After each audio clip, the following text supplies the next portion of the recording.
माननीय मुख्यमंत्री जी ने कोलार डैम पे आज जो मंत्रिमंडल के सभी मंत्रियों को अपने अपने विभाग के इनोवेटिव प्रयोग करने की दृष्टि से एक अच्छी बहुत सार्थक और प्रदेश के विकास के लिए उपयोगी बैठक की है।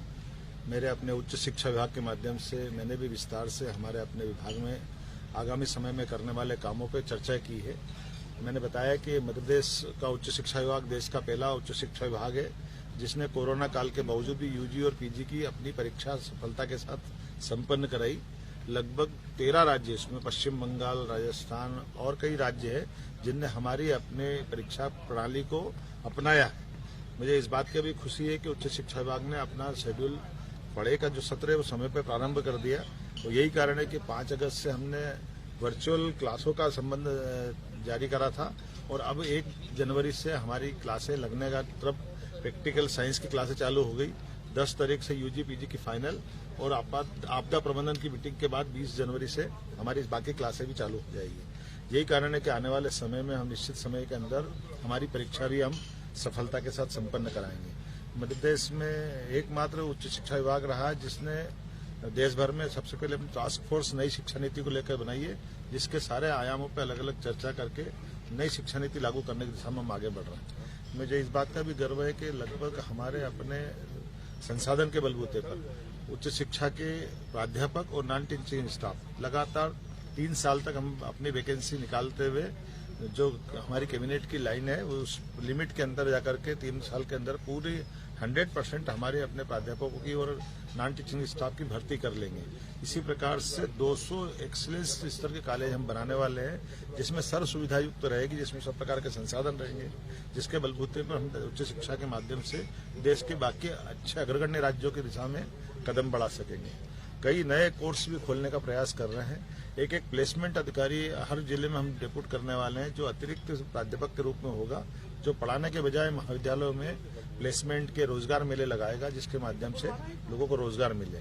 इसी प्रकार से 50 विद्यार्थियों के अभिभावक प्राध्यापक की नियुक्ति हम करने वाले हैं जो 3 साल पढ़ाई के दरमियान विद्यार्थियों के पूरे जीवन पे ध्यान देगा और वो आने वाले समय में किस तरह से कहाँ उनको जाना है वहां तक की चिंता करने वाले हैं।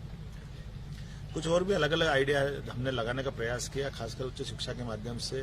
प्राइवेट यूनिवर्सिटियां आज की स्थिति में लगभग 39 यूनिवर्सिटियां हमारे पास आ गई है, जिनके माध्यम से हम पूरे देश में एक संदेश देना चाह रहे हैं कि और भी अच्छे विश्वविद्यालय आकर के मध्य प्रदेश में अपना अगर खोलते हैं। जैसे अभी अजीम प्रेम जी की यूनिवर्सिटी हमारे यहाँ आई है, ये बेंगलोर के बाद दूसरा विश्वविद्यालय है जिसने एक तरह से मध्य प्रदेश में अपना सेंटर बनाने का तय किया है। हम कोशिश कर रहे हैं कि ऐसे कोर्स जिन कोर्स में तुरंत रोजगार मिलता है उनको तुरंत आगे बढ़ा रहे हैं, खास करके सेल्फ फाइनेंस के माध्यम से। उन कोर्सों में भविष्य की दृष्टि से जो महाविद्यालय अपने बलबूते पर नए कोर्स खोलना चाहते हैं, हम उसको 732 अलग अलग महाविद्यालयों को विभिन्न कोर्स की अनुमति दी है। यही कारण है कि उच्च शिक्षा विभाग में गत वर्ष से भी ज्यादा एडमिशन कोरोना के बावजूद भी हुए हैं।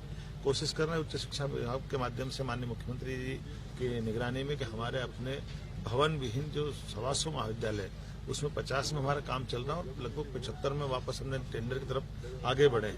एक महाविद्यालय जिस महाविद्यालय में खेल का मैदान, लेबोरेटरी, फर्नीचर, स्टाफ पूरा हो, ऐसे 200 महाविद्यालय हम प्रदेश में बनाने वाले हैं। इसी प्रकार से प्राध्यापकों की जो अंदर की कठिनाइयां उनकी तरफ भी हम ध्यान दे रहे हैं, खास करके पेंशन से लेकर के ऐसे कई मसले जो अनावश्यक रूप से लंबित रहते हैं उनके बारे में निराकरण करने का निर्णय किया है। इसी प्रकार से जो प्राध्यापक छोड़कर जाना चाहते हैं उसको 7 दिन के अंदर ही सारे नोटिस दे करके उसकी अपनी जो एक जबरदस्ती लंबा जो लटकाते रहते थे उस टालने वाली प्रवृत्ति से बाहर आने का प्रयास किया। इसके माध्यम से कोशिश कर रहे हैं कि उच्च शिक्षा विभाग अपनी सरकार की एक तरह से आईना के रूप में छवि रखता है, तो हमारा उच्च शिक्षा विभाग जितना अच्छा आगे बढ़ेगा सरकार की छवि उतनी ही बढ़ती है। मैं उम्मीद करता हूँ यशस्वी मुख्यमंत्री के नेतृत्व में उच्च शिक्षा विभाग लगातार ऐसे सकारात्मक कार्यक्रम जारी रखेगा। मेरी अपनी ओर से माननीय मुख्यमंत्री के ऐसे अच्छे प्रयास की मैं साधुवाद भी देता हूँ और उम्मीद करता हूँ आज जो हमने निर्णय लिए हैं इसी सभी विभागों के सामने चर्चा की है। भविष्य में उच्च शिक्षा विभाग, तकनीकी शिक्षा विभाग, एजुकेशन के साथ हेल्थ जुड़ा हुआ वो विभाग सब मिल करके हर 3 महीने 6 महीने में एक बार बैठते रहेंगे ताकि आपसी तालमेल भी हमारा बना रहे।